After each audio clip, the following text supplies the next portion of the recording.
Titanic, যেটা শুধুমাত্র কোনো মুভি নয়, বরং আমরা যারা ৯০ দশকের রয়েছি তাদের কাছে এটা একটি আবেগের নাম। তাই যখনই আমরা এই মুভিটির নাম শুনি অথবা মুভিটির কোনো দৃশ্য দেখি, তখনই আমাদের চোখের সামনে ভেসে ওঠে আমাদের শৈশবের সোনালি অতীত। তাই এখন পর্যন্ত টাইটানিক প্রত্যেকটি মানুষের জীবনের সঙ্গে জুড়ে আছে। আর পৃথিবীতে হয়তো এমন মানুষ খুবই কম রয়েছে যারা কিনা এখন পর্যন্ত টাইটানিক মুভিটি দেখেনি, কারণ এটা এমন একটি মুভি যেটাকে একবার নয় বরং হাজারবার দেখলেও মন ভরে না। তাই আজকে আমরা দেখব সর্বকালের সেরা মুভি টাইটানিক, যেটা ১৯৯৭ সালে রিলিজ হয়েছিল। তবে এই মুভিটি এতগুলো বছর পুরনো হলেও এখন পর্যন্ত কোনো মুভি আমাদের মনে টাইটানিকের মতো জায়গা করে নিতে পারেনি। তাহলে চলুন আবারও নতুন করে হারিয়ে যাওয়া যাক সর্বকালের সেরা মুভি টাইটানিকের গল্পে। তো গল্পটি শুরু হয় ১৯৯৭ সালে, যেখানে আমরা বিশাল বড় একটি সমুদ্রের গভীরে অনেক বছর পুরনো একটি জাহাজ দেখতে পাই, যেটা এখন থেকে প্রায় ৮৪ বছর আগে সমুদ্রের গভীরে ডুবে গিয়েছিল। আর এই জাহাজটির নাম ছিল টাইটানিক, এবং এই টাইটানিকই ছিল পৃথিবীর সবচাইতে বড় জাহাজ, যেটা ১৯১২ সালের ১৫ এপ্রিল রাত ২টোর সময় হঠাৎ করেই আটলান্টিক মহাসাগরের গভীরে ডুবে যায়। তবে বর্তমানের মডার্ন টেকনোলজিকে কাজে লাগিয়ে এতগুলো বছর পর টাইটানিককে আবার খোঁজা হচ্ছে, কারণ জানা গিয়েছে যে টাইটানিক জাহাজের মধ্যে নাকি পৃথিবীর সবচাইতে দামি হিরে রয়েছে, যেটার নাম হলো হার্ট অব দ্য ওশান। আর এই হিরেটি পৃথিবীর সবচাইতে দুর্লভ একটি হিরে, যেটা সম্পূর্ণ পৃথিবীতে হাতে গোনা কয়েকটাই রয়েছে। তাই বর্তমানে গুপ্তধন সন্ধানকারী একটি টিম প্রতিনিয়তই হার্ট অব দ্য ওশানের সন্ধান করছে। তবে আজকে তারা প্রায় বেশ কয়েক ঘন্টা সন্ধান করার পর টাইটানিকের ভেতরে ছোট্ট একটি লকার দেখতে পায়। আর এই লকারটি পেয়ে তারা সকলেই প্রচণ্ড এক্সাইটেড হয়ে পড়ে, কারণ তাদের কাছে মনে হচ্ছিল যে এই লকারটির মধ্যেই হয়তো হার্ট অব দ্য ওশিয়ান রয়েছে। তাই তারা সঙ্গে সঙ্গে এই লকারটিকে সমুদ্রের গভীর থেকে উপরে তুলে আনে। এমনকি তারা সবাই মিলে এখানে সেলিব্রেট করতে থাকে। কিন্তু যখনই সেই লকারটিকে খোলা হয়, তখন তারা লকারটির ভেতরে কিছু টাকা এবং অনেক পুরনো একটি ছবির অ্যালবাম দেখতে পায়। এতে সঙ্গে সঙ্গেই তাদের সকলেরই মন খারাপ হয়ে যায়। তো লকারটির মধ্যে তারা যেই অ্যালবামটি পেয়েছে সেটার মধ্যে প্রচুর পরিমাণে কাদা থাকার কারণে কোনো কিছুই ঠিকমতো বোঝা যাচ্ছিল না। তো সেই টিম অ্যালবামটিকে পরিষ্কার করার পর সেটার মধ্যে তারা খুব সুন্দর একটি মেয়ের ছবি দেখতে পায়। তবে আশ্চর্যের বিষয় হচ্ছে, ছবির মধ্যে থাকা মেয়েটির গলায় হার্ট অব দ্য ওশানের লকেট রয়েছে, যেটা দেখে তাদের পুরো টিম অনেক অবাক হয়ে যায়। আর ছবিটি দেখে তারা বুঝতে পারে যে হার্ট অব দ্য ওশান লকেটটি তাহলে এই মেয়েটিরই ছিল। এরপর তারা ছবিটির নিচে একটি ডেট দেখতে পায়, যেখানে ১৪ এপ্রিল ১৯১২ সালের ডেট দেয়া আছে। অর্থাৎ এই ছবিটি টাইটানিক ডোবার একদিন আগে আঁকা হয়েছিল। আর যেহেতু টাইটানিক সেই সময়কার অনেক আলোচিত ঘটনা ছিল, তাই মুহূর্তের মধ্যেই প্রত্যেকটি নিউজ চ্যানেলে টাইটানিকের ভেতরে পাওয়া এই ছবিটি সমস্ত জায়গাতে ছড়িয়ে পড়ে। আর বাড়িতে বসে এই নিউজটি দেখতে পায় একজন বৃদ্ধ মহিলা, যার বয়স প্রায় ১০০ বছর থেকে কিছুটা বেশি হবে। তাই সে সঙ্গে সঙ্গে সেই টিমের নাম্বার সংগ্রহ করে তাদের টিম লিডারকে ফোন দেয়। আর প্রথমেই সে তাকে জিজ্ঞাসা করে, আপনারা কি হার্ট অব দ্য ওশান খুঁজে পেয়েছেন? মহিলাটির এমন প্রশ্ন শুনে টিম লিডার অনেক অবাক হয়ে যায়, কারণ হার্ট অব দ্য ওশানের কথা শুধুমাত্র তাদের টিম এবং বিশেষ কিছু মানুষ ছাড়া কেউ জানে না। তাই টিম লিডার এখানে মহিলাটিকে বলে, না না, আমরা এখন পর্যন্ত হার্ট অব দ্য ওশান খুঁজে পাইনি। তবে আপনি এটা সম্পর্কে কিভাবে জানলেন? আপনি কি এই বিষয়ে আমাদেরকে কোনো তথ্য দিতে পারবেন? মহিলাটি তাকে বলে, হ্যাঁ নিশ্চয়ই। এরপর টিম লিডার তখন তাদের প্রাইভেট হেলিকপ্টারের মাধ্যমে এই বৃদ্ধ মহিলাটিকে তাদের হেডকোয়ার্টারে নিয়ে আসে। আর কিছুক্ষণ পর তারা যখন বৃদ্ধ মহিলাটির নাম জানতে চায়, তখন মহিলাটি তাদেরকে বলে যে তার নাম হলো রোজ ডওসন। এরপর রোজকে সেই জাহাজটির মধ্যে পাওয়া ছবিটি দেখানো হয়। রোজ এখানে ছবিটির দিকে প্রায় বেশ কিছুক্ষণ তাকিয়ে থাকার পর সে তাদেরকে জানায় যে এই ছবিটি নাকি তার নিজেরই ছিল, যেটা তাকে তার জীবনের খুব বিশেষ একজন মানুষ এঁকে দিয়েছে। আর এই কথা জানতে পেরে সেখানে থাকা সকলেই অনেক অবাক হয়ে যায়। তাহলে কি সে টাইটানিকের যাত্রী ছিল? রোজ তখন বলে যে হ্যাঁ, টাইটানিকের যাত্রীদের মধ্যে সেও ছিল একজন। ১৯১২ সালের ১৫ এপ্রিল, অর্থাৎ যেদিন টাইটানিক জাহাজ ডুবে গিয়েছিল, সেদিন সেও সেই জাহাজে উপস্থিত ছিল। একথা শোনার পর তারা এখানে রোজকে একটি অ্যানিমেটেড ভিডিও দেখায়, যেটার মধ্যে টাইটানিক কিভাবে ডুবেছিল সেটার একটি মডেল তৈরি করা হয়েছে। আর তাদের টিমেরই একজন রোজকে এখানে ব্যাখ্যা দিয়েছিল যে কিভাবে আসলে টাইটানিক জাহাজ ডুবতে পারে। রোজ তখন তাকে বলে, তুমি খুব সুন্দরভাবে বিষয়টি ব্যাখ্যা করেছ, কিন্তু যতটা সহজভাবে তুমি বললে, বিষয়টি কিন্তু মোটেও এতটা সহজ ছিল না। সেদিন টাইটানিক জাহাজে যারা যারা উপস্থিত ছিল তারা ছাড়া আর কেউই কল্পনাও করতে পারবে না যে সামনে থেকে পরিস্থিতি কতটা ভয়ানক ছিল। এরপর রোজকে সেখানে প্রশ্ন করা হয়, আপনার যদি কোনো আপত্তি না থাকে তাহলে আপনি কি আমাদের কাছে সেদিনের সেই ঘটনা সম্পর্কে বিস্তারিত বলবেন? রোজ বলে, হ্যাঁ নিশ্চয়ই।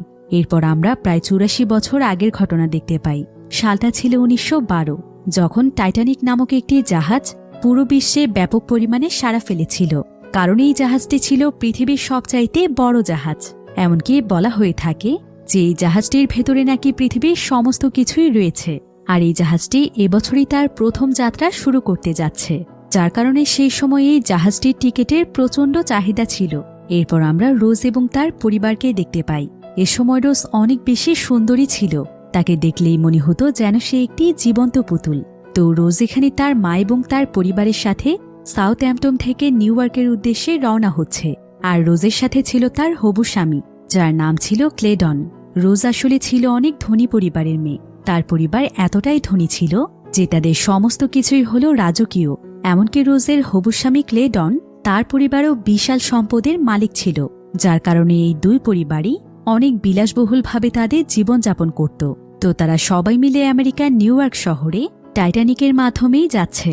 এরপর যখন তারা টাইটানিক জাহাজের ভেতরে প্রবেশ করছিল, তখন এই জাহাজটিকে দেখে বোঝাই যাচ্ছিল যে এই জাহাজটি কতটা সুন্দর, যার কারণে সেই সময় টাইটানিককে স্বপ্নের জাহাজও বলা হতো। তবে টাইটানিক জাহাজটি ৩টি ভাগে বিভক্ত ছিল। একটি ছিল উচ্চবিত্তদের জন্য, যেখানে শুধুমাত্র ধনী এবং রাজকীয় পরিবারের মানুষেরা থাকবে। দ্বিতীয়টি ছিল মধ্যবিত্তদের জন্য, যেখানে মিডল ক্লাসের মানুষেরা থাকবে। এবং সর্বশেষ তৃতীয়টি ছিল নিম্নবিত্তদের জন্য, যেখানে একেবারেই দরিদ্র শ্রেণীর লোকেরা থাকবে। যদিও রোজ এই স্বপ্নের জাহাজে করে আমেরিকাতে যাচ্ছে, তবে সে ভেতর থেকে একদমই খুশি ছিল না। তার মুখ দেখে বোঝা যাচ্ছিল যে তার প্রচণ্ড রকমের মন খারাপ। অন্যদিকে আমরা জ্যাক ডওসন নামক একটি ছেলেকে দেখতে পাই, যে কিনা তার কয়েকজন বন্ধুদের সঙ্গে একটি গেম খেলছিল। আর এই গেমটির প্রাইজ হিসেবে রাখা হয়েছে টাইটানিকের 2টো স্বপ্নের টিকিট। তবে জ্যাক ছিল একদম নিম্নবিত্ত পরিবারের সন্তান। যদিও তার কাছে কোনো টাকা পয়সা ছিল না, কিন্তু সে তার লাইফ নিয়ে অনেক বেশি খুশি ছিল। তবে তার অনেক ইচ্ছে যে টাইটানিকের এই স্বপ্নের যাত্রায় সেও সামিল হবে। জ্যাক আবার অনেক বুদ্ধিমান ছিল, তাই সে তার ব্রেনকে কাজে লাগিয়ে খুব সহজেই এখানে টাইটানিকের 2টো টিকিট জিতে যায়, যার ফলে সে তার সবচাইতে প্রিয় বন্ধুকে নিয়ে দৌড়ে চলে যায় টাইটানিক জাহাজে। এরপর টাইটানিক প্রথমবারের মতো আমেরিকার উদ্দেশ্যে যাত্রা শুরু করে। আর এই বিস্ময়কর জাহাজের যাত্রা দেখার জন্য সেখানে প্রচুর মানুষের ভিড় ছিল। অন্যদিকে আমরা রোজকে দেখতে পাই, যে কিনা অনেক পুরনো কিছু পেন্টিংয়ের সাহায্যে তার রুমটিকে সাজাচ্ছিল। রোজের আসলে এসব পুরাতন পেন্টিং সংগ্রহের অনেক শখ ছিল, তাই সেই সকল পুরাতন পেন্টিং অনেক পছন্দ করত। এদিকে টাইটানিক যখন কিছুটা গভীর সমুদ্রে চলে আসে, তখন টাইটানিকের ক্যাপ্টেন জাহাজটির স্পিড বাড়ানোর নির্দেশ দেয়, কারণ সে দেখতে চাইছিল যে এই জাহাজটি কতটা শক্তিশালী আর কতটা দ্রুতই বা এটা চলতে পারে। তো সেখানেই আবার জ্যাক তার বন্ধুর সাথে বসে গল্প করছিল। তবে কিছুক্ষণ পর খুব সুন্দর একটি মেয়েকে দেখে তার চোখ সেদিকে আটকে যায়। আর এই মেয়েটি ছিল রোজ। রোজকে দেখে জ্যাক তার চোখ সরাতে পারছিল না, কিন্তু জ্যাক এখানে লক্ষ্য করে যে এত সুন্দর এই মেয়েটির মুখটি একদম মলিন হয়ে আছে, অর্থাৎ হয়তো কোনো কারণে তার মন খারাপ। এরপর আমরা রোজের মন খারাপের কারণ জানতে পারি। আসলে রোজ যেহেতু অনেক ধনী পরিবারের সন্তান, তাই ছোট থেকেই তাকে সবকিছু মেনটেন করে চলতে হয়, যেমন সব সময় অনেক দামি দামি জামা কাপড় পরা এবং প্রায় প্রতিদিন বিলাসবহুল পার্টিতে জয়েন করা। আর যদি কখনো রোজের শরীরও খারাপ থাকতো, তখনও তাদের পরিবারের সম্মান বজায় রাখার জন্য তাকে ভারী ভারী পোশাক পরে রেডি হয়ে সমস্ত পার্টিগুলোতে অ্যাটেন্ড করতে হতো। আর ছোটবেলা থেকেই রোজের মা রোজকে প্রায় সব সময় নিজের নজরে রাখত এবং প্রত্যেকটি দিন একই রুটিন মেনটেন করে তার মা তাকে পরিচালনা করত। তাই রোজের কাছে সব সময় মনে হয় যে সে হয়তো কোনো জেলখানার মধ্যে বন্দী আছে, যেখানে তার স্বাধীনতার কোনো দাম নেই আর তারও হয়তো কোনো মূল্য নেই, কারণ তার মা এবং তার পরিবার সবসময় তাদের পরিবারের আভিজাত্য এবং বিলাসিতা নিয়েই পড়ে থাকে। এমনকি তারা নিজেদের সম্পদ এবং ক্ষমতা নিয়ে সবসময় অহংকার করে, যেটা রোজের একদমই পছন্দ নয়। তার মনের কথাটা কেউ কখনো বোঝারই চেষ্টা করে না। এত চাকচিক্য এবং বিলাসিতার মধ্যে থাকতে থাকতে রোজের জীবন একদম অতিষ্ঠ হয়ে গিয়েছে। এমনকি তার বিয়েটাও ঠিক করা হয়েছে তার মতের বিরুদ্ধে। যদিও ক্লেডন তাকে ভালোবাসত, কিন্তু বাকিদের মতো ক্লেডনেরও অনেক অহংকার ছিল। তাছাড়া রোজকে তার মা আমেরিকাতেও জোর করে নিয়ে যাচ্ছে, তাই রোজ এখন নিজের মতো করে স্বাধীনভাবে বাঁচার স্বপ্ন দেখে। এভাবেই একদিন যখন একটি পার্টিতে তার মা যখন তাকে বিভিন্ন নিয়মকানুন বলছিল, তখন রোজ এবার অনেক বিরক্ত হয়ে আত্মহত্যা করার সিদ্ধান্ত নেয়। তাই সে দৌড়ে সেই পার্টি থেকে বের হয়ে সোজা টাইটানিক জাহাজের একদম কিনারায় চলে আসে। আর সে দেখে যে তার পেছনে কেউ আসছে কিনা। এরপর যখন সে দেখে সেখানে কেউ নেই, তখন সে জাহাজের রেলিং টপকে অপর প্রান্তে চলে যায়। আর সে বেশ কিছুক্ষণ গভীর সমুদ্রের দিকে তাকিয়ে থাকে। তবে রোজ যখন দৌড়ে সেখানে আসছিল, তখন জ্যাক তাকে দেখতে পেয়েছিল, কারণ সেই সময় জ্যাক সেখানকার একটি বেঞ্চে শুয়েছিল। তাই সে যখনই রোজকে রেলিংয়ের অপর প্রান্তে দেখতে পায়, তখন সে তাড়াতাড়ি করে রোজের কাছে চলে আসে। আর সে পেছন থেকে রোজকে বোঝানোর চেষ্টা করে, এমনকি সে তাকে বারবার জাহাজের ভেতরে আসতে বলে। কিন্তু রোজ এখানে জ্যাককে চলে যেতে বলে। সে বলে এটা আমার জীবন, আর সিদ্ধান্তও আমার। তো যখন এখানে কোনোভাবেই রোজকে কনফিডেন্স করা যাচ্ছিল না, জ্যাক তখন রোজকে বলে, তুমি ঝাঁপ দিলে আমিও ঝাঁপ দেব, কিন্তু আমি জলে ডুবে মরব না, কারণ আমি সাঁতার জানি। তবে আমার এটা ভেবেই অনেক ভয় লাগছে যে এই সমুদ্রের পানি অনেক ঠান্ডা, আর একটা জীবন্ত মানুষ যদি আস্তে আস্তে বরফে জমতে থাকে, তাহলে তার মারা যেতে কতটা কষ্ট হবে ভাবতে পারছো? তাই এখানে ঝাঁপ দিলে আমাদেরকে তিলে তিলে মরতে হবে। এই ধরনের কথা বলে কোনোমতে জ্যাক রোজকে কনফিডেন্স করে ফেলে, আর সে রোজের দিকে তার হাত বাড়িয়ে দেয়।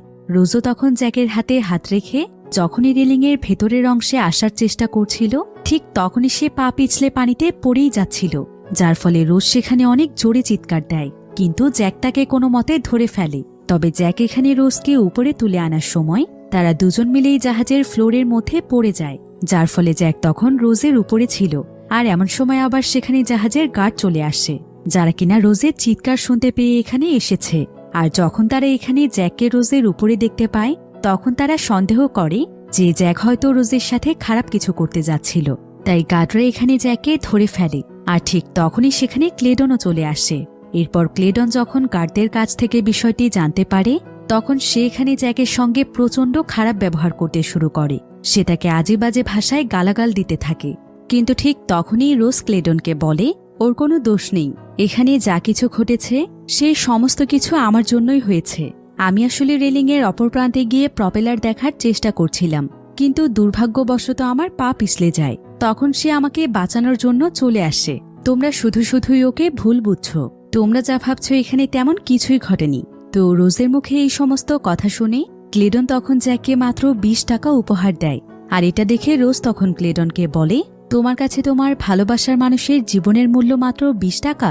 ক্লেডন এতে কিছুটা লজ্জায় পড়ে যায়। তাই সে তখন আগামীকাল তাদের ডিনারে জ্যাককে আমন্ত্রণ জানায়। এরপর পরের দিন সকালে রোজ তার জীবন বাঁচানোর জন্য জ্যাককে ধন্যবাদ জানাতে সোজা জ্যাকের কাছে চলে আসে। এরপর সে জ্যাককে ধন্যবাদ জানানোর পর তারা দুজন মিলে জাহাজটিতে হাঁটতে হাঁটতে গল্প করছিল।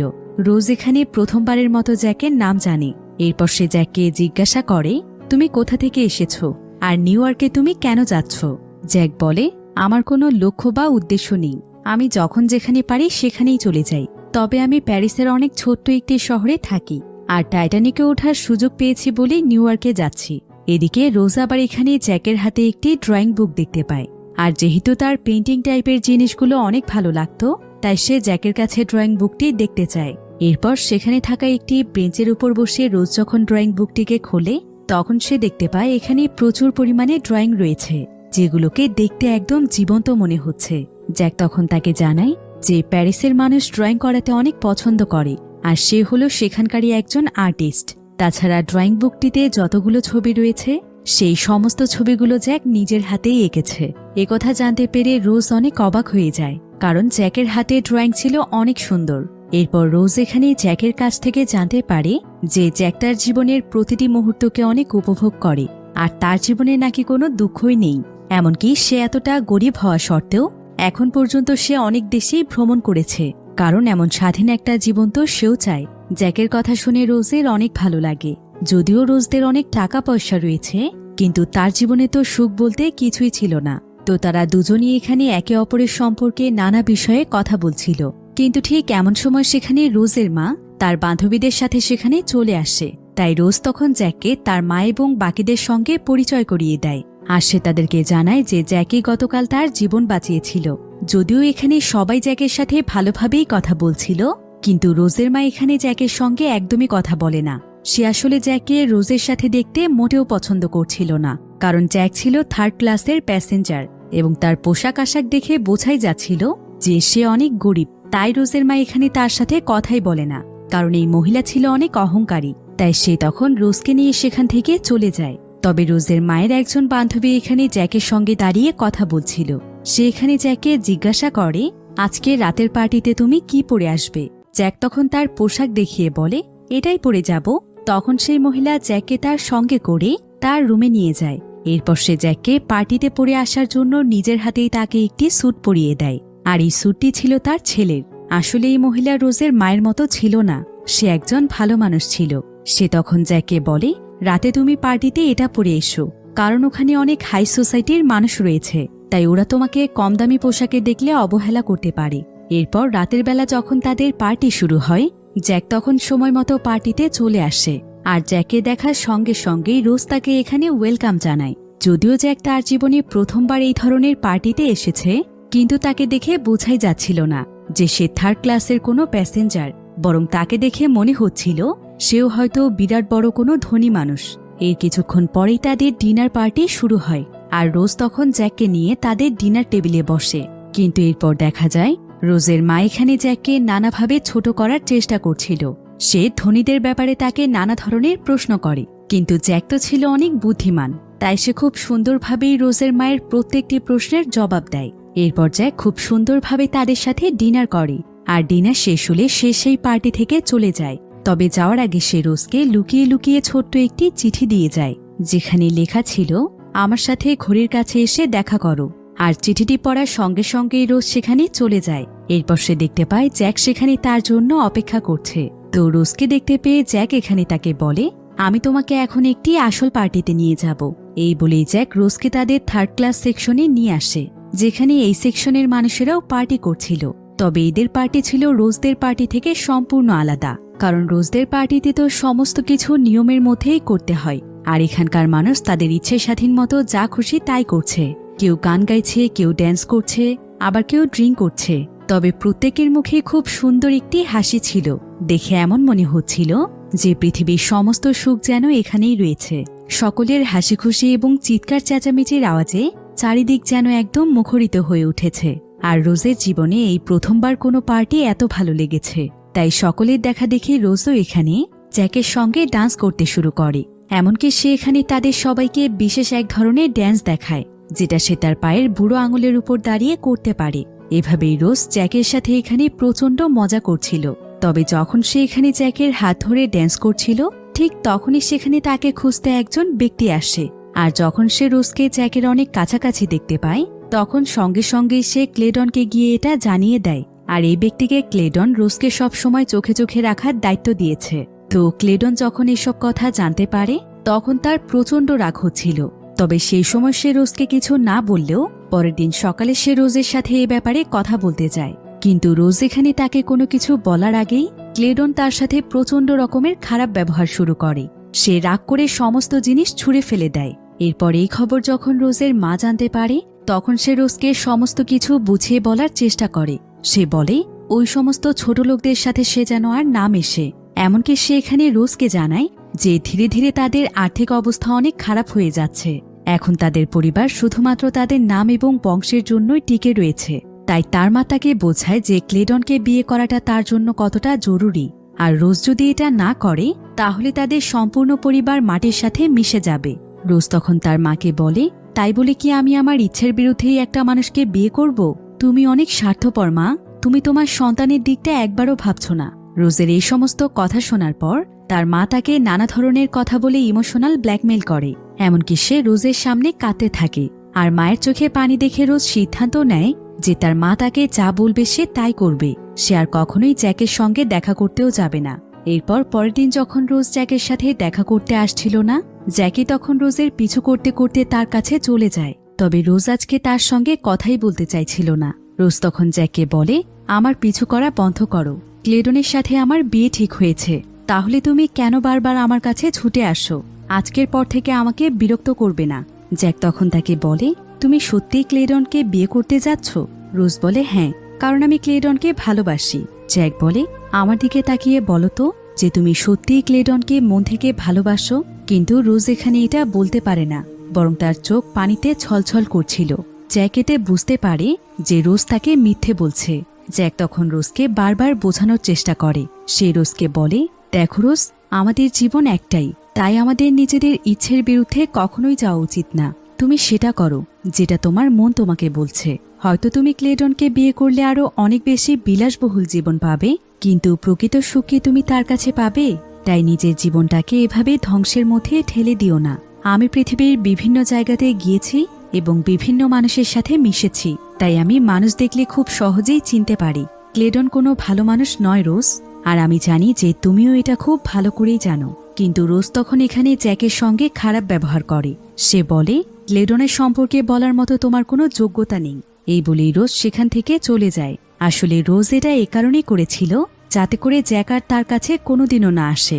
এরপর রোজ যখন তার পরিবারের সঙ্গে বসেছিল, তখন তার আবারও নিজেকে বন্দী মনে হচ্ছিল। আর এমন সময় আবার তার সামনে ছোট্ট একটি বাচ্চা মেয়ে ছিল, যাকে কিনা তার মা বিভিন্ন ধরনের নিয়মকানুন শিখিয়ে দিচ্ছে। তাই রোজ এখানে রিয়েলাইজ করতে পারে যে সে এখানে কখনোই ভালো থাকতে পারবে না। এমনকি সে তো ক্লেডনকে ভালোই বাসে না। আর যেই মানুষ তার সাথে বিয়ের আগেই এতটা জঘন্য ব্যবহার করতে পারে, বিয়ের পর সে কি তাকে আসলেই ভালো রাখবে? এরপর রোজ অনেক চিন্তা ভাবনা করে জ্যাকের কাছে চলে যায়। জ্যাক আবার এখানে মন খারাপ করে জাহাজের রেলিংয়ের একদম টপ ফ্লোরে দাঁড়িয়ে আছে। রোজ তখন পেছন থেকে জ্যাককে বলে, আমি আমার সিদ্ধান্ত পরিবর্তন করেছি। এরপর সে জ্যাকের কাছে তার খারাপ ব্যবহারের জন্য মাপ চাইতেই যাচ্ছিল, কিন্তু জ্যাক তখন তাকে থামিয়ে দিয়ে রোজের দিকে তার একটি হাত বাড়িয়ে দেয়। আর সে রোজকে তার চোখ দুটো বন্ধ করতে বলে তাকেও সে তার সাথে জাহাজের একদম টপ ফ্লোরে নিয়ে যায়। এরপর রোজ যখন তার চোখ খুলে সামনের দিকে তাকায়, তখন সে প্রথমবারের মতো এত সুন্দর দৃশ্য উপভোগ করতে পারে। জাহাজের টপ ফ্লোরে দাঁড়িয়ে সমুদ্রের দিকে তাকিয়ে তার এমন মনে হচ্ছিল যে সে যেন কোনো মুক্ত পাখির মতো আকাশে উড়ে বেড়াচ্ছে। এটাই যেন ছিল তার জীবনের সবচাইতে শ্রেষ্ঠ অনুভূতি। এরপর রোজ এবং জ্যাক প্রথমবারের মতো দুজন দুজনার অনেক কাছাকাছি চলে আসে। আর এর কিছুক্ষণ পরেই রোজ জ্যাককে তার রুমে নিয়ে আসে। আর সে এখানে জ্যাককে হীরের একটি লকেট দেখায়। আর এটা ছিল সেই হিরে যেটাকে বলা হয় হার্ট অব দ্য ওশান। রোজ তখন জ্যাকের কাছে একটি আবদার করে। সে বলে যে জ্যাক যেন তাকে এই লকেটটি পরা অবস্থায় একটি ছবি এঁকে দেয়, যেটাকে সে সবসময় তার কাছে আগলে রাখবে। আর জ্যাকও তখন সঙ্গে সঙ্গেই রোজের ছবি আঁকতে শুরু করে এবং ছবিটির নিচে সেদিনের তারিখও লিখে দেয়। আর এটাই ছিল সেই ছবি যেটা পরবর্তীতে গুপ্তধন সন্ধানকারী টিম খুঁজে পেয়েছিল। তো ছবি আঁকা শেষ হলে রোজ সেখানে ক্লেডনের জন্য একটি চিঠি লেখে। আর সে জ্যাকের হাতে হার্ট অব দ্য ওশানের লকেটটি দিয়ে বলে যে এটাকে তার লকারের মধ্যে ঢুকিয়ে রাখতে। জ্যাক তখন রোজের কথা মতো লকেটটিকে লকারের মধ্যে রেখে সে রোজকে নিয়ে সেখান থেকে বেরিয়ে যায়। এদিকে এমন সময় আবার ক্লেডন তার সেই গার্ডকে নিয়ে রোজের রুমে প্রবেশ করে। আর সেখানে সে জ্যাকের আঁকা রোজের সেই ছবিটি দেখতে পায়। এমনকি সে সেখানে রোজের লেখা সেই চিঠিটিও পায়, যেখানে রোজ লিখেছে, এখন চাইলে তুমি আমাদের দুজনকেই একসাথে বন্দি করে রাখতে পারো। অর্থাৎ রোজ এখানে তার এবং জ্যাকের কথা বলেছে যে জ্যাক এবং রোজের মধ্যে হয়তো ঘনিষ্ঠ কোনো সম্পর্ক তৈরি হয়েছে। তাই তার গার্ড তখন রোজ এবং জ্যাকের পিছু করে। আর এটা দেখতে পেয়ে তারা দুজনই সেখান থেকে দৌড়ে পালানোর চেষ্টা করে। রোজ এবং জ্যাক দৌড়তে দৌড়তে প্রায় সমস্ত জাহাজে ঘুরে বেড়ায়। আর অবশেষে তারা এমন একটি জায়গাতে চলে আসে যেখানে পরিত্যক্ত নষ্ট কয়েকটি গাড়ি রাখা আছে। আর এই জায়গাতে তেমন কোনো মানুষের আনাগোনা ছিল না। তাই তারা দুজন মিলে সেখানে পার্সোনাল কিছু মুহূর্ত কাটায়। এরপর রোজ জ্যাককে নিয়ে আবারও জাহাজের কিনারায় চলে আসে। আর রোজ এখানে জ্যাককে জানায়, আমাদের দুজনের মধ্যে আর কেউ কখনোই বাধা হয়ে দাঁড়াতে পারবে না। জাহাজ থেমে গেলে আমি আর তুমি একসঙ্গে পালিয়ে যাব। এরপর আমরা বিয়ে করে একসাথে সারা জীবন থাকব। তোমার মতো এত ভালো একজন মানুষের সঙ্গে থাকতে পারাটা আমার জন্য অনেক ভাগ্যের ব্যাপার জ্যাক। রোজের কথা শুনে জ্যাক অনেক খুশি হয়। জ্যাক এবং রোজ এখানে এই সমস্ত ব্যাপারেই কথা বলছিল। আর এদিকে টাইটানিক জাহাজ চলছিল একদম তার ফুল স্পিডে। তবে কিছুক্ষণ পরেই দেখা যায় যে জাহাজটির সামনে বিশাল বড় একটি বরফের পাহাড় দাঁড়িয়ে আছে।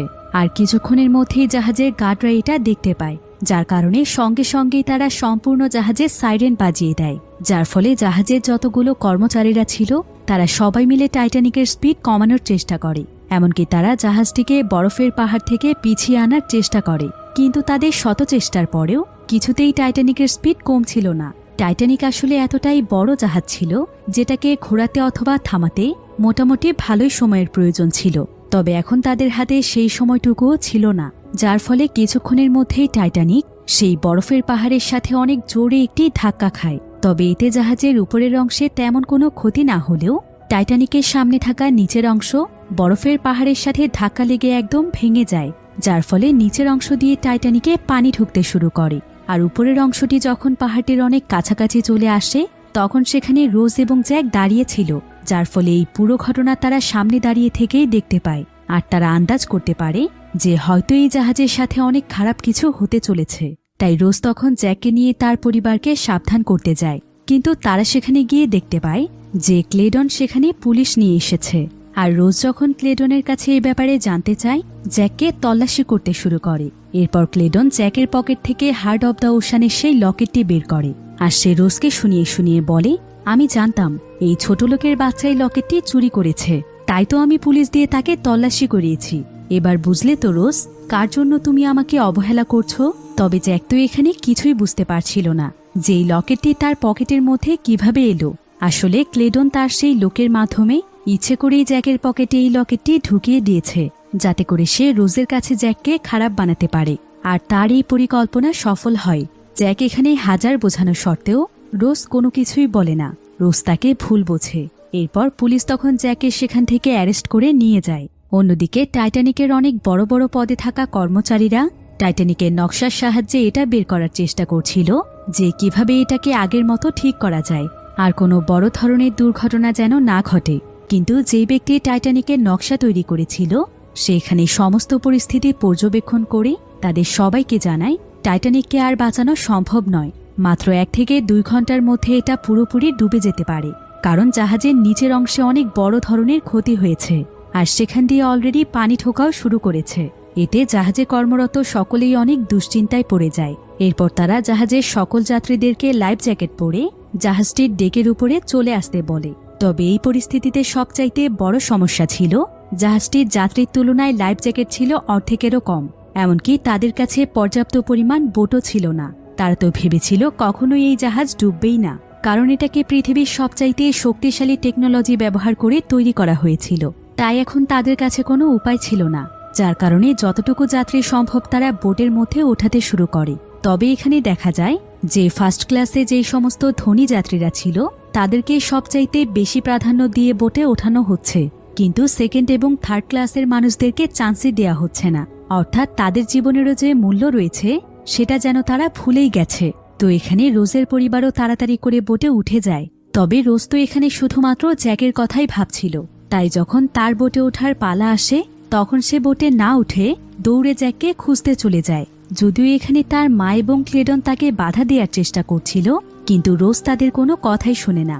এরপর রোজ সম্পূর্ণ জাহাজে দৌড়তে দৌড়তে জ্যাককে খুঁজতে থাকে, কারণ সে এটা জানতো না যে জ্যাককে পুলিশ কোথায় আটকে রেখেছে। তাই রোজ এখানে চিৎকার করতে করতে জ্যাককে ডাকতে থাকে।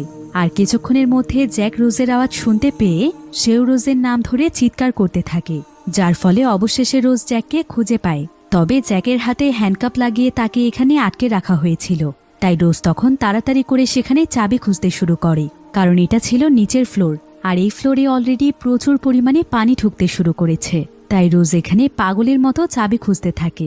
আর এমন সময় জ্যাক তাকে বলে, তুমি আমার মতো একজন চোরকে কেন বাঁচাতে এসেছো? রোজ বলে, তুমি চোর না, তুমি এটা কখনোই করতে পারো না, আমি তোমাকে বিশ্বাস করি জ্যাক। রোজের কথা শুনে জ্যাক অনেক খুশি হয়। তবে রোজ এখানে হাজার চেষ্টা করেও হ্যান্ডকাপের চাবি পায় না। তাই রোজ অনেক খোঁজাখুঁজির পর জাহাজে একটি কুড়াল খুঁজে পায়, আর সেই কুড়ালের সাহায্যে সে হ্যান্ডকাপটিকে কেটে দেয়। এরপর তারা দুজন মিলে দৌড়ে উপরে চলে আসে। আর এখানে আসার পর একজন ব্যক্তি তাদেরকে জানায় যে প্রায় সমস্ত বোট চলে গিয়েছে, তবে অপর পাশে এখনো 2টো বোট আছে। তাই তারা দুজন মিলে যখন সেই বোটের কাছে চলে যায় তখন তারা জানতে পারে যে এই 2টো বোটে শুধু মহিলা এবং বাচ্চাদেরকে নেওয়া হচ্ছে। তাই জ্যাক তখন রোজকে এই বোটে করে চলে যেতে বলে, কিন্তু রোজ তাকে ছেড়ে কিছুতেই যেতে চাইছিল না। তবে ঠিক তখনই সেখানে ক্লেডন এসে রোজকে বলে, তুমি এই বোটে করে চলে যাও, আমি জ্যাককে সাথে নিয়ে পরের বোটে করে যাচ্ছি। এই বলে সে রোজকে একটি কোট পরিয়ে দেয়, যেটার মধ্যে সেই হার্ট অব দ্য ওশানের লকেটটি ছিল। এরপর ক্লেডন এবং জ্যাক রোজকে বুঝিয়ে বলার পর রোজ সেই বোটটিতে উঠে পড়ে। আর আস্তে আস্তে যখন বোটটি নিচের দিকে নামতে থাকে তখন হঠাৎ করেই রোজ বোট থেকে ঝাঁপ দিয়ে জাহাজে চলে আসে। আসলে সে ক্লেডনের উপর ভরসা করতে পারছিল না। তাছাড়া জ্যাককে ছেড়ে যাওয়াটা তার পক্ষে অসম্ভব ছিল। এদিকে জ্যাক এটা দেখতে পেয়ে দৌড়ে রোজের কাছে চলে যায়, আর রোজ এবং জ্যাক কাঁদতে কাঁদতে একে অপরকে জড়িয়ে ধরে। আর এটা দেখতে পেয়ে ক্লেডনের অনেক রাগ হয়, তাই সে তাদের দিকে গুলি করতে শুরু করে, যার ফলে তারা দুজন মিলে দৌড়তে দৌড়তে জাহাজের অনেক নিচে চলে আসে, যেখানে প্রচুর পরিমাণে পানি চলে এসেছে। তাই তারা দুজন মিলে অনেক কষ্ট করে আবারও উপরে চলে আসে। তবে ততক্ষণে জাহাজটির শেষের দিকটা পানিতে একদম তলিয়ে গিয়েছে। এদিকে ক্লেডনও তাদের পিছু পিছু এখানে চলে এসেছিল। তবে তারা সবাই এখানে দেখতে পায় যে বোটের মধ্যে আর কোনো জায়গা বাকি নেই।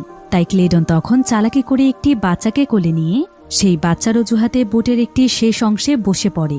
আর জ্যাক এবং রোজ বোটে কোনো জায়গায় খুঁজে পায় না। তাই তারা দুজন মিলে তখন দৌড়ে জাহাজের একদম টপ রেলিংয়ের কাছে চলে যায়, আর সেই রেলিং ধরে তারা দাঁড়িয়ে থাকে। এদিকে এতক্ষণে সম্পূর্ণ জাহাজের মধ্যে প্রচুর পরিমাণে পানি ঢুকে গিয়েছে, যার ফলে এতক্ষণে অনেক মানুষ পানির মধ্যে ডুবে মারা গিয়েছে। এমনকি অনেকে তো জাহাজের ভেতর থেকেও বের হতে পারেনি। এদিকে ঠিক তখনই সম্পূর্ণ জাহাজের ইলেকট্রিসিটিও চলে যায়, আর হঠাৎ করেই জাহাজটি মাঝখান থেকে একদম দুই ভাগ হয়ে যায়, যার কারণে জাহাজটির একটি অংশ তো পানির মধ্যে একদম ডুবেই যায়, আর বাকি একটি অংশতে পাগলের মতো মানুষ আশ্রয় নেওয়ার চেষ্টা করে। নিজেদের জীবন বাঁচানোর জন্য সবাই মরিয়া হয়ে পড়ে। আর জাহাজের নিচের অংশটি ডুবে যাওয়ার কারণে উপরের অংশটি সোজা হয়ে দাঁড়িয়ে যায়, যার ফলে এটা আরও বেশ কিছুক্ষণ ভেসে থাকে। অনেকে তো বাঁচার জন্য সেই অংশে আসতে গিয়ে পিছলে সোজা পানিতে পড়ে যায়, আবার অনেকে তো জাহাজের বিভিন্ন অংশের সঙ্গে বাড়ি খেয়ে মারা যায়। এদিকে কিছুক্ষণের মধ্যে সেই অংশটিও ডুবতে শুরু করে। আর সেই সময় জ্যাক রোজকে নিয়ে রেলিংয়ের পেছনের অংশে দাঁড়িয়ে রোজকে অনেক জোরে জোরে নিঃশ্বাস নিতে বলে, আর তারা দুজন মিলে পানিতে ডোবার জন্য প্রস্তুত হয়ে যায়। আর বাকিদের মতো রোজ এবং জ্যাকও এখানে সাঁতার কেটে বাঁচার চেষ্টা করছিল। তবে এই সমুদ্রের পানি ছিল প্রচণ্ড ঠান্ডা, যার কারণে অনেক মানুষ সাঁতার জানা সত্ত্বেও অতিরিক্ত ঠান্ডার কারণেই মারা যাচ্ছে। এরপর জ্যাক কিছুটা খোঁজাখুঁজি করে সেখানে একটি ভাসমান কাঠের দরজা দেখতে পায়, আর সেই দরজার উপরে সে রোজকে উঠিয়ে দেয়, যাতে করে পানির এই অতিরিক্ত ঠান্ডা থেকে সে বাঁচতে পারে। আর সে নিজে পানির মধ্যে থেকে সেই দরজাটি ধরে সেখানে ভেসে থাকে। কিন্তু রোজ এখানে বারবার তাকে তার সাথে এই দরজার উপরে আসতে বলে। তবে জ্যাক যখন সেই দরজাটির উপরে ওঠার চেষ্টা করে, তখন সেই দরজাটি অনেক ছোট হওয়ার কারণে দুজনের ভার নিতে পারছিল না। জ্যাক তখন রোজকে বলে, আমার কোনো সমস্যা নেই, শুধুমাত্র কিছুক্ষণ আমাদেরকে এখানে অপেক্ষা করতে হবে। এরপর বোট আসলেই আমরা সেই বোটে উঠে চলে যাব। অন্যদিকে সমুদ্রের মধ্যে প্রায় বেশ কয়েকটি বোট ছিল, আর সেই বোটগুলোর প্রায় অনেকটা অংশ ফাঁকা রয়েছে, যার কারণে তারা বুদ্ধি করে দুটো বোট একদম ভর্তি করে একটি বোটকে খালি করে, আর সেই একটি বোট নিয়ে তারা জাহাজের কাছে মানুষদেরকে উদ্ধার করতে যায়। অন্যদিকে আমরা রোজ এবং জ্যাককে দেখতে পাই। প্রায় অনেক সময় ধরে ঠান্ডা পানিতে থাকার কারণে জ্যাকের অবস্থা একদম খারাপ হয়ে গিয়েছে, এমনকি তার পুরো শরীর আস্তে আস্তে বরফে জমে যাচ্ছিল। তবে সে রোজকে কিছুতে এটা বুঝতে দেয় না, বরং সে বারবার রোজকে বলে, নিশ্চয়ই কোনো বোট এখানে চলে আসবে, তোমাকে বাঁচতে হবে রোজ, যদি আমার এখানে কিছু হয়েও যায় তাও তুমি বাঁচবে। আমি এটা মনে প্রাণে চাই রোজ, তুমি যেন অনেক দিন এই সুন্দর পৃথিবীতে বেঁচে থাকো, তোমার বাকি জীবনটা তুমি নিজের মতো করে বাঁচো, মুক্ত পাখির মতো স্বাধীনভাবে জীবনটাকে উপভোগ করো। হ্যাঁ, তুমি মারা যাবে, কিন্তু এখন না, এই রাতে না। তুমি যখন একদম বুড়ি হয়ে যাবে, তোমার চুল পেকে একদম সাদা হয়ে যাবে, তখন তুমি মারা যাবে। বলো, তুমি বাঁচবে? এই সমস্ত কথা বলে জ্যাক এখানে রোজকে হাসানোর চেষ্টা করছিল। এরপর তারা দুজন মিলে সেখানে বোটের জন্য অপেক্ষা করতে থাকে। আর হঠাৎ করেই মাঝরাতে রোজ দেখতে পায় যে তাদের দিকে একটি বোট আসছে, আর বোটে থাকা একজন চিৎকার করে বলছে, এখানে কি কেউ জীবিত আছেন? থাকলে আমাদেরকে সাড়া দিন। এরপর রোজ তখন তাড়াতাড়ি করে জ্যাককে ডাকতে শুরু করে। সে বলে, তাড়াতাড়ি ওঠো জ্যাক, দেখো আমাদেরকে উদ্ধার করতে বোট এসেছে। কিন্তু জ্যাক এখানে রোজের কোনো কথারই উত্তর দিচ্ছিল না। এরপর রোজ দেখতে পায় যে জ্যাকের সমস্ত শরীর একদম বরফে জমে গিয়েছে, এমনকি তার হাতটাও একদম শক্ত হয়ে গেছে। তাই রোজের আর বুঝতে বাকি থাকে না যে জ্যাক তাকে ছেড়ে সারা জীবনের জন্য চলে গিয়েছে।